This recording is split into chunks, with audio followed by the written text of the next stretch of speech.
नमस्कार साथियों, स्वागत है आपका ईपीएस 95 मिनिमम पेंशन बढ़ोतरी के एक और वीडियो में। साथियों, आज मिनिमम पेंशन बढ़ोतरी से जुड़ी दो महत्वपूर्ण अपडेट के बारे में हम डिस्कस करने वाले हैं। तो साथियों, वीडियो बहुत ही इंपॉर्टेंट होने वाला है। पूरी जानकारी के लिए आप वीडियो को अंत तक जरूर देखिएगा। साथियों, पहला अपडेट निकल कर आया है आज़ाद मैदान से। सबसे पहले तो आप ये तस्वीर देखिए। इस तस्वीर में आपको दो वृद्ध पेंशनर दिखाई दे रहे हैं जिनको वीरेंद्र राजावत जी दिलासा दे रहे हैं। और यहाँ पर आप देख सकते हैं दोनों ही वृद्ध पेंशनर दिव्यांग हैं, लेकिन दिव्यांग होने के बावजूद धरना स्थल पर पहुंचे थे और अपनी मांगों के लिए लड़ रहे थे। यहाँ पर इन्होंने लिखा भी है, आदरणीय मोदी जी, ये आज़ाद मैदान में 1 अक्टूबर 2024 को ईपीएस पेंशनरों के धरना प्रदर्शन की फोटोज़ है। इससे ज़्यादा और कौन सी कठिन परीक्षा देनी होगी इन वृद्ध ईपीएस पेंशन धारकों को। तो साथियों, आप देख सकते हैं किन हालातों में पेंशनर्स गुजारा कर रहे हैं।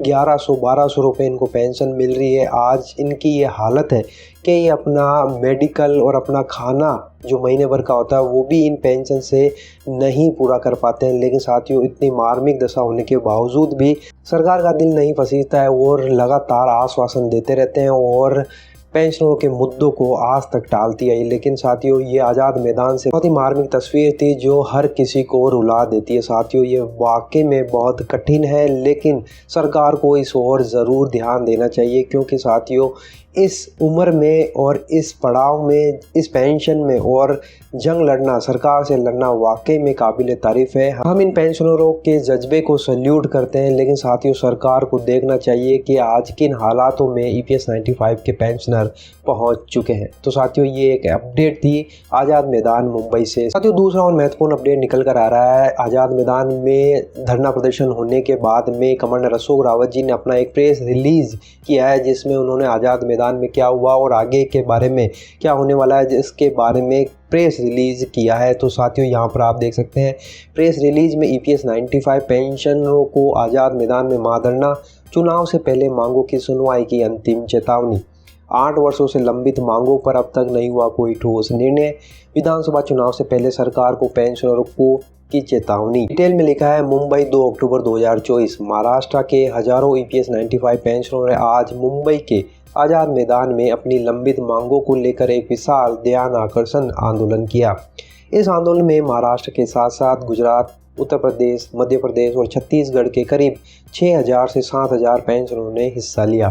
पेंशनरों की प्रमुख मांगों में न्यूनतम पेंशन 7500 रुपये प्रति माह, महंगाई भत्ता और पति पत्नी को मुफ्त चिकित्सा सुविधा शामिल है।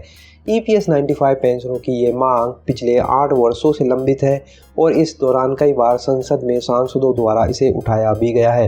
इसके बावजूद केंद्र सरकार द्वारा अब तक कोई ठोस कदम नहीं उठाया गया है। लाखों पेंशनर जिनका जीवन केवल औसतन 1171 रुपये की मासिक पेंशन पर निर्भर है, बेहद कठिनाइयों का सामना कर रहे हैं। राष्ट्रीय संघर्ष समिति के अध्यक्ष कमांडर अशोक रावत जी ने बताया कि हर दिन लगभग 200 से 250 पेंशनर असमय अपनी जान गंवा रहे हैं, क्योंकि उनकी आर्थिक स्थिति बेहद ही खराब है। कमांडर अशोक रावत जी ने चेतावनी देते हुए कहा, अगर महाराष्ट्र विधानसभा चुनाव से पहले हमारी मांगों को नहीं माना गया तो सरकार को इसके नकारात्मक परिणाम चुनाव में भुगतने पड़ सकते हैं। पेंशनरों में भारी असंतोष है और राज्य सरकार को पेंशनरों के समर्थन के बिना चुनाव जीतना मुश्किल हो सकता है। उन्होंने ये भी कहा कि अगर सरकार हमारी मांगों को स्वीकार करती है तो हम उन्हें चुनाव में जीत दिलवाने की भी पूरी जिम्मेदारी लेते हैं। महाराष्ट्र के मुख्यमंत्री के पास अब भी मौका है कि वे राज्य के लाखों पेंशनरों और उनके परिवारों की आर्थिक समस्याओं को सुलझाने के लिए केंद्र सरकार से न्यूनतम 7500 रुपये प्रति माह कराने का तत्काल कदम उठाए। अगर ऐसा नहीं हुआ तो यह असंतोष विधानसभा चुनाव में पेंशनरों के रूप में सरकार के खिलाफ एक बड़े वोट बैंक के रूप में उभर सकता है। ज्ञात हो कि महाराष्ट्र में ईपीएस 95 से जुड़े एनएससी संगठन के सदस्यों और उनके परिवारों की संख्या करीब 1.5 करोड़ है। पेंशनरों ने स्पष्ट रूप से कहा है कि यह आंदोलन सिर्फ एक शुरुआत है और यदि उनकी मांगों को नजरअंदाज किया गया तो आने वाले समय में इससे भी बड़े आंदोलन की तैयारी की जाएगी। कमांडर अशोक रावत, राष्ट्रीय अध्यक्ष ईपीएस 95 राष्ट्रीय संघर्ष समिति। तो साथियों, ये एक प्रेस रिलीज थी जो कमांडर अशोक रावत जी ने इस ध्यान आकर्षण आंदोलन के बाद में रिलीज किया है।